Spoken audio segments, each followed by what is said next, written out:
पिंजरा। शांति ने ऊब कर कागज के टुकड़े टुकड़े कर दिए और उठकर अनमनी सी कमरे में घूमने लगी। उसका मन स्वस्थ नहीं था, लिखते लिखते उसका ध्यान बंट जाता था। केवल 4 पंक्तियां वह लिखना चाहती थी, पर वह जो कुछ लिखना चाहती थी उससे लिखा न जाता था। भावावेश में कुछ का कुछ लिख जाती थी। 6 पत्र वह फाड़ चुकी थी, यह 7वां था। घूमते घूमते वह चुपचाप खिड़की में जा खड़ी हुई। संध्या का सूरज दूर पश्चिम में डूब रहा था। माली ने क्यारियों में पानी छोड़ दिया था और दिन भर के मुरझाए फूल जैसे जीवनदान पाकर खिल उठे थे। हल्की हल्की ठंडी हवा चलने लगी थी। शांति ने दूर सूरज की ओर निगाह दौड़ाई। पीली पीली सुनहरी किरणें जैसे डूबने से पहले उन छोटे छोटे बच्चों के खेल में जी भर हिस्सा ले लेना चाहती थीं, जो सामने के मैदान की हरी भरी घास पर उन्मुक्त खेल रहे थे। सड़क पर 2 कमीन युवतियां हंसती चुहले करती, उछलती कूदती चली जा रही थीं। शांति ने एक दीर्घ निश्वास छोड़ा और मुड़कर उसने अपने इर्द गिर्द एक थकी हुई निगाह दौड़ाई। छत पर बड़ा पंखा धीमी आवाज से अनवरत चल रहा था।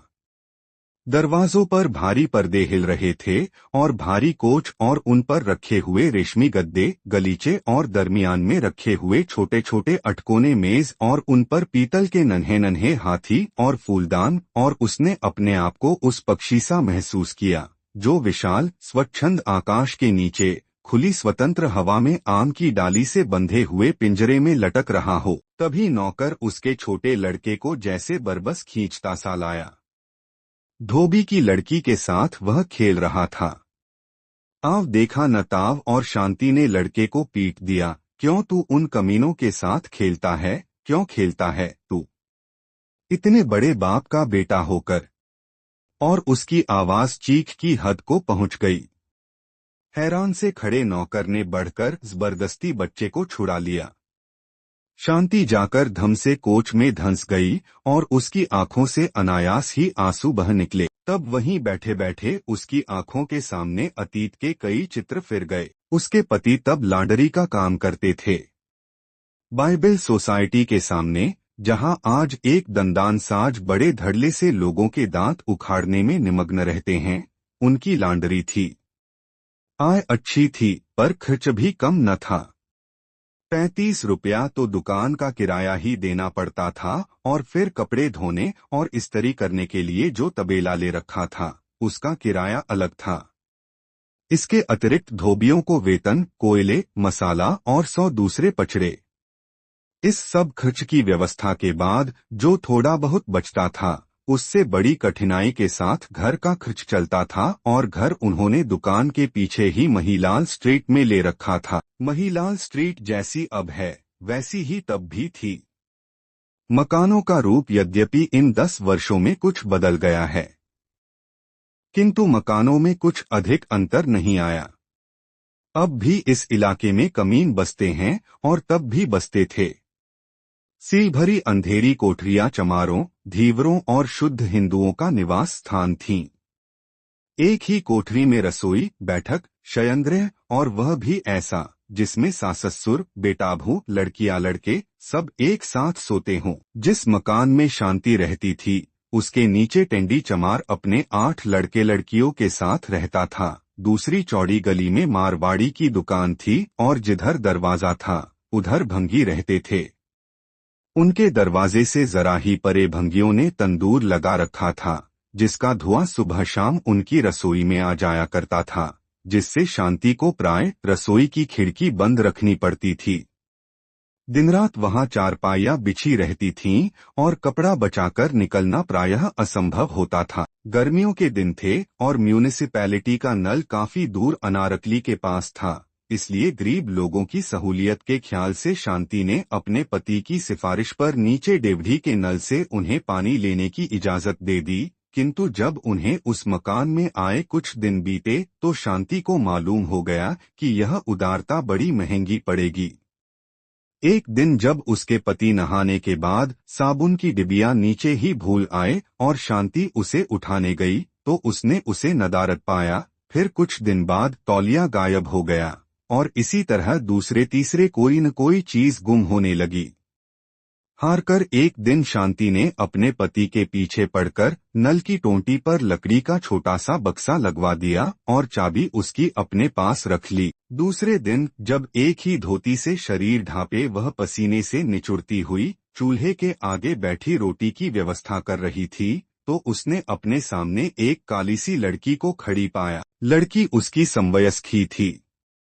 रंग उसका बेहद काला था और शरीर पर उसने अत्यंत मैली कुचैली धोती और बंडी पहन रखी थी। वह अपने गहरे काले बालों में सरसों ही का तेल डालती होगी क्योंकि उसके मस्तक पर बालों के नीचे पसीने के कारण तेल में मिली हुई मैल की एक रेखा बन रही थी। चौड़ा सा मुंह और चपटी सी नाक। शांति के हृदय में क्रोध और घृणा का तूफान उमड़ आया। आज तक घर में जमादारन के अतिरिक्त नीचे रहने वाली किसी कमीन लड़की को ऊपर आने का साहस न हुआ था और न स्वयं ही उसने किसी से बातचीत करने की कोशिश की थी। लड़की मुस्कुरा रही थी और उसकी आंखों में विचित्र सी चमक थी। क्या बात है? जैसे आंखों ही आंखों में शांति ने क्रोध से पूछा। तनिक मुस्कुराते हुए लड़की ने प्रार्थना की कि बीबी जी, पानी लेना है। हमारा नल भंगीचमारों के लिए नहीं। हम भंगी हैं न चमार। फिर कौन हो? मैं बीबी जी, सामने के मंदिर के पुजारी की लड़की डॉट। लेकिन शांति ने आगे न सुना था। उसे लड़की से बातें करते करते घिन आती थी। धोती के छोर से चाबी खोलकर उसने फेंक दी। इस कालकलुटे शरीर में दिल काला न था और शीघ्र ही शांति को इस बात का पता चल गया। रोज ही पानी लेने के वक्त चाबी के लिए गोमती आती। गली में पूर्वियों का जो मंदिर था वह उसके पुजारी की लड़की थी। अमीरों के मंदिरों के पुजारी भी मोटरों में घूमते हैं। यह मंदिर था गरीब पूर्वियों का, जिनमें प्रायः सब चौकीदार, चपरासी, साइस अथवा मजदूर थे। पुजारी का कुटुंब भी खुली गली के एक और भंगियों की चारपाइयों के सामने सोता था और जब रात को कोई तांगा उधर गुजरता तो प्रायः किसी न किसी की चारपाई उसके साथ घिसटती हुई चली जाती।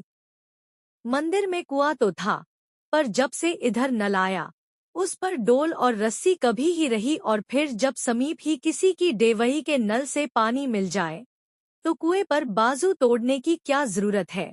इसलिए गोमती पानी लेने और कुछ पानी लेने के बहाने बातें करने रोज ही सुबह शाम आ जाती। बटलोही नल के नीचे रखकर जिसमें सदैव पान के कुछ पत्ते तैरा करते, वह ऊपर चली आती और फिर बातों बातों में भूल जाती कि वह पानी लेने आई है और उस समय तक न उठती जब तक उसकी बुढ़िया दादी गली में अपनी चारपाई पर बैठी हुई चीख चीख कर गालियां देती हुई उसे न पुकारती। इसका यह मतलब नहीं कि इस बीच में शांति और गोमती में मित्रता हो गई थी। हाँ, इतना अवश्य हुआ कि शांति जब रसोई में खाना बनाती अथवा अंदर कमरे में बैठी कपड़े सीती तो उसको गोमती का सीढ़ियों में बैठकर बातें करते रहना बुरा नहीं लगता था।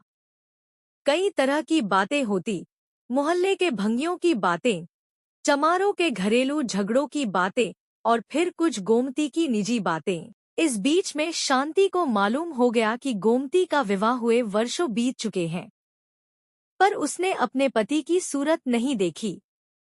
बेकार है, इसलिए न वह उसे लेने आता है और न उसके पिता उसे उसके साथ भेजते हैं। कई बार छेड़ने की गर्ज से या कई बार मात्र आनंद लेने की गर्ज से ही शांति उससे उसके पति के संबंध में और उसके अपने मनोभावों के संबंध में प्रश्न पूछती। उत्तर देते समय गोमती शर्मा जाती थी, किंतु इतना सब होते हुए भी उसकी जगह वहीं सीढ़ियों में ही बनी रही। फिर किस प्रकार पुजारी की वह कालिकलूटी लड़की वहां से उठकर उसके इतने समीप आ गई कि शांति ने एक बार अनायास आलिंगन में लेकर कह दिया, आज से तुम मेरी बहन हुई गोमती। वह सब आज भी शांति को स्मरण था। सर्दियों की रात थी और अनारकली में सब ओर धुआं धुआं हो रहा था। ऐसा प्रतीत होता था जैसे लाहौर के समस्त तंदूरों, होटलों, घरों और कारखानों से सारे दिन उठने वाले धुएं ने सांझ होते ही इकट्ठे होकर अनारकली पर आक्रमण कर दिया हो। शांति अपने नन्हे को कंधे से लगाए, हाथों में कुछ हल्के फुल्के लिफाफे थामे क्रय विक्रय करके चली आ रही थी। वह कई दिन के अनुरोध के बाद अपने पति को इधर ला सकी थी और उन्होंने जी भर खाया पिया और खरीद किया था। अनारकली के मध्य बंगाली रसगुल्लों की जो दुकान है, वहां से रसगुल्ले खाने को शांति का बड़ा मन होता था, पर उसके पति को कभी इतनी फुर्सत ही न हुई थी कि वहां तक सिर्फ रसगुल्ले खाने के लिए जा सकें। अस्पताल रोड के सिरे पर हलवाई के साथ चाट वाले की जो दुकान है, वहां से चाट खाने को शांति की बड़ी इच्छा थी, पर चाट ऐसी निकम्मी चीज खाने के लिए काम छोड़कर जाने का अवकाश शांति के पति के पास कहाँ। कई दिनों से वह अपने उम्मी के लिए कुछ गर्म कपड़ों के टुकड़े खरीदना चाहती थी। सर्दी बढ़ रही थी और उसके पास एक भी कोट न था, और फिर गर्म कपड़ा न सही, वह चाहती थी कि कुछ ऊन ही मोल ले ली जाए ताकि नन्हे का स्वेटर बुन दिया जाए, पर उसके पति हुआ करके टाल जाते थे। किंतु उस दिन वह निरंतर महीने भर तक अनुरोध करने के बाद उन्हें अपने साथ अनारकली ले जाने में सफल हुई थी, और उस दिन उन्होंने जी भर बंगाली के रसगुल्ले और चाटवाले की चटपटी चाट खाई थी, बल्कि घलुए में मोहन के पकौड़े और मटरों वाले आलूओं के स्वाद भी चखे थे। फिर उम्मी के लिए कपड़ा भी खरीदा था और ऊन भी मोल ली थी, और 2 आने दर्जन ब्लेडों वाली गुडवो की डिबिया तथा एक कोलगेट साबुन की 2 आने वाली टिकिया उसके पति ने भी खरीदी थी। कई दिनों से वे उन्हीं पुराने ब्लेडों को शीशे के ग्लास में तेज करके नहाने वाले साबुन से ही हजामत बनाते आ रहे थे, और उस दिन शांति ने यह सब खरीदने के लिए उन्हें विवश कर दिया था, और दोनों जने यह सब खरीद कर खर्च करने के आनंद की अनुभूति से पुलकित चले आ रहे थे। दिसंबर का महीना था और सूखा जाड़ा पड़ रहा था। शांति ने अपने सस्ते पर गर्म शाल को नन्हे के गिर्द और अच्छी तरह लपेटते हुए अचानक कहा, निगोड़ा सूखा जाड़ा पड़ रहा है। सुनती हूँ नगर में बीमारी फैल रही है। पर उसके पति चुपचाप धुएं के कारण कड़वी हो जाने वाली अपनी आंखों को रुमाल से मलते चले आ रहे थे। शांति ने फिर कहा, हमारी अपनी गली में कई लोग बीमार हो गए हैं। परसों टेंडी चमार का लड़का निमोनिया से मर गया। तभी शाल में लिपटा लिपटा बच्चा हल्के हल्के 2 बार खांसा और शांति ने उसे और भी अच्छी तरह शाल में लपेट लिया। उसकी बात को सुनी अनसुनी करके उसके पति ने कहा, आज बेहद बदपरहेजी की है, पेट में सख्त गड़बड़ी हो रही है। घर आकर शांति ने जब लड़के को चारपाई पर लिटाया और मस्तक पर हाथ फेरते हुए उसके बालों को पिछली तरफ किया, तो वह चौंक कर पीछे हटी।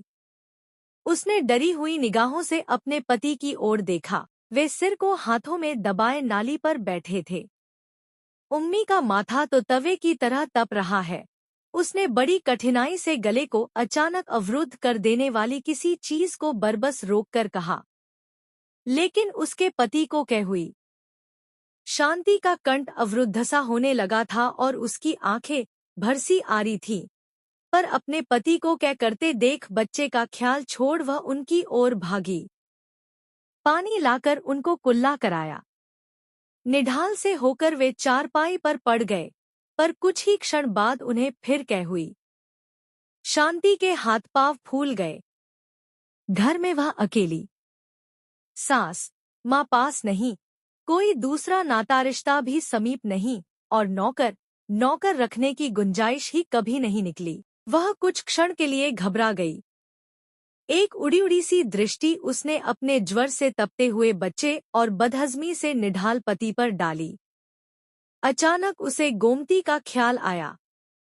शांति अकेली कभी गली में नहीं उतरी थी, पर सब संकोच छोड़ वह भागी भागी नीचे गई। अपनी कोठरी के बाहर गली की ओर मात्र ईंटों के छोटे से पर्दे की ओट से बने हुए रसोई घर में बैठी गोमती रोटी बेल रही थी और चूल्हे की आग से उसका काला मुख चमकसा रहा था। शांति ने देखा, उसका बड़ा भाई अभी खाना खाकर उठा है। तब आगे बढ़कर उसने इशारे से गोमती को बुलाया।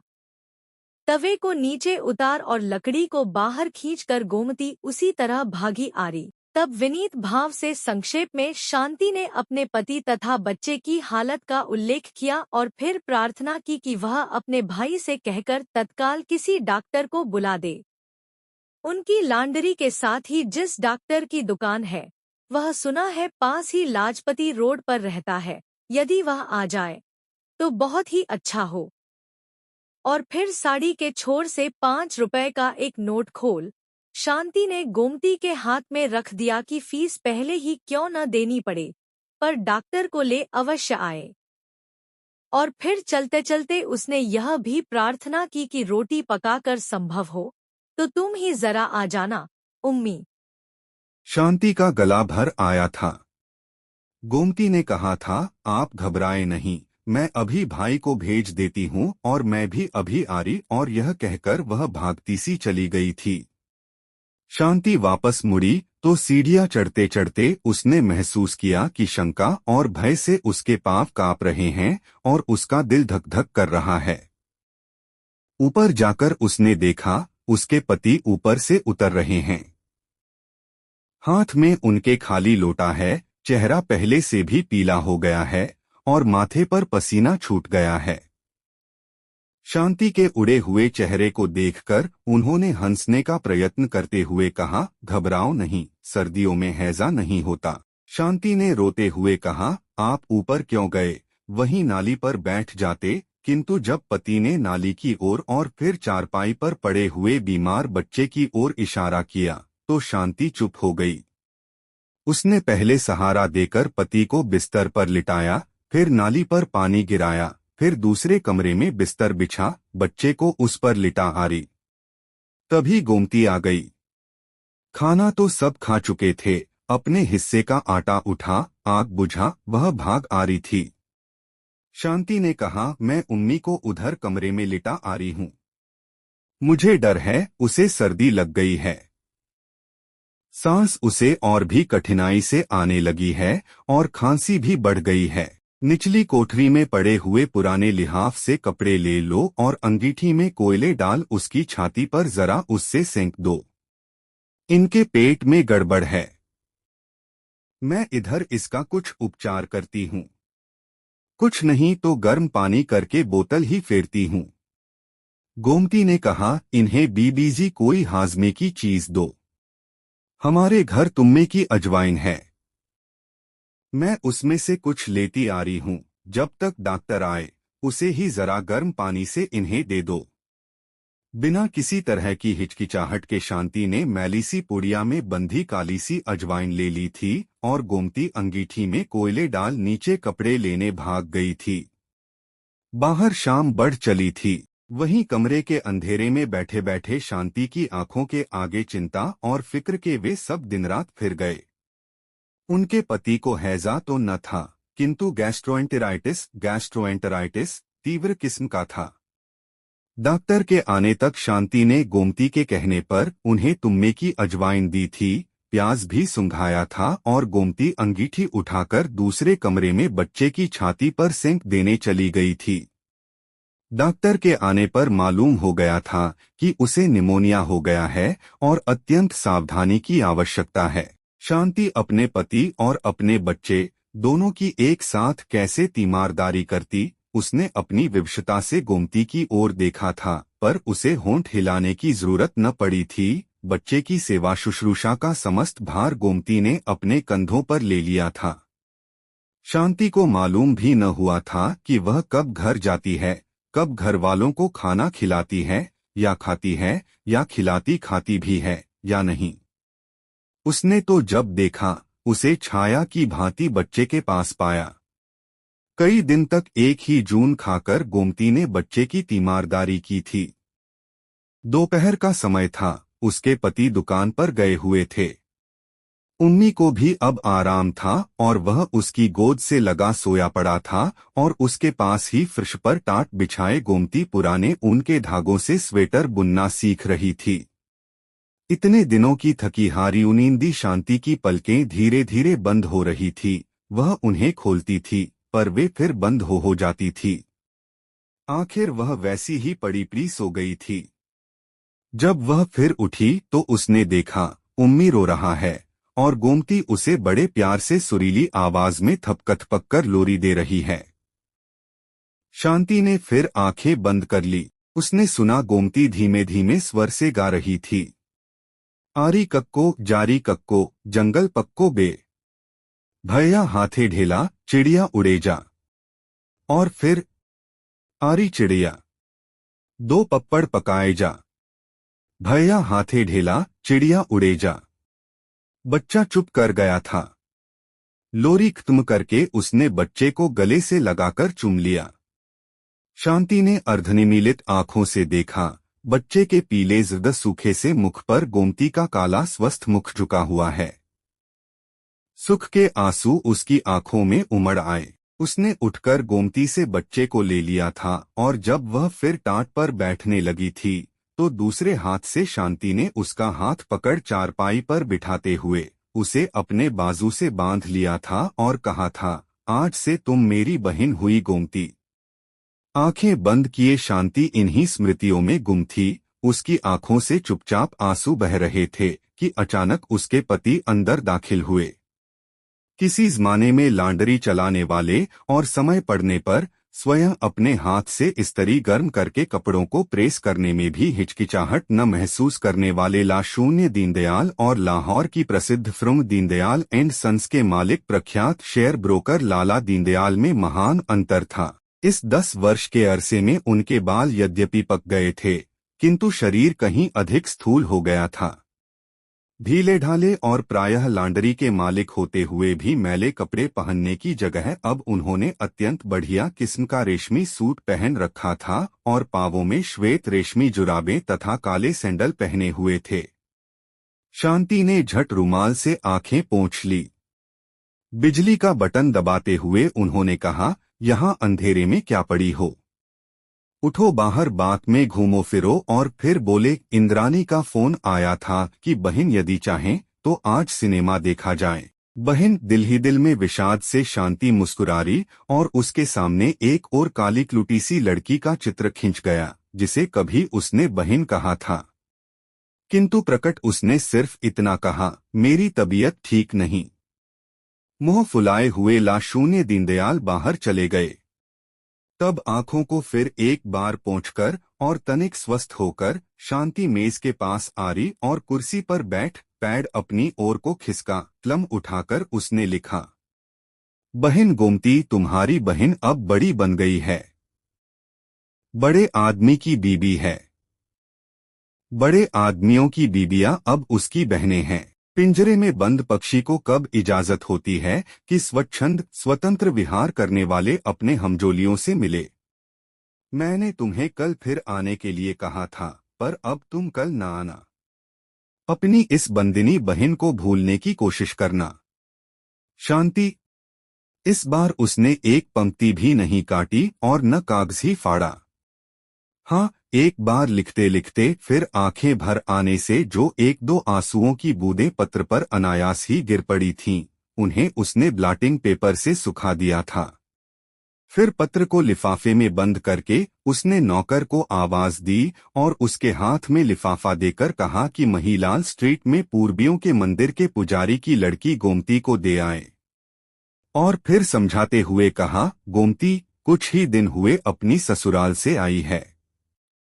पत्र लेकर नौकर चला ही था कि शांति ने उसे फिर आवाज दी और पत्र उसके हाथ से लेकर फाड़ डाला।